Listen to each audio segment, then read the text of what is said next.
Ngayon ikaw ay nagbalik,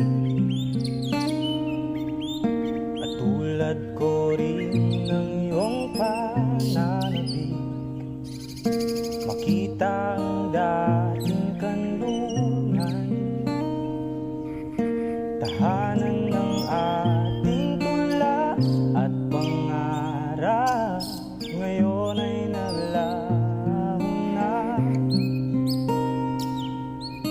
Saan hanapin ka? Lumilipas ang panahon, kabiyak ng ating gunita, ang mga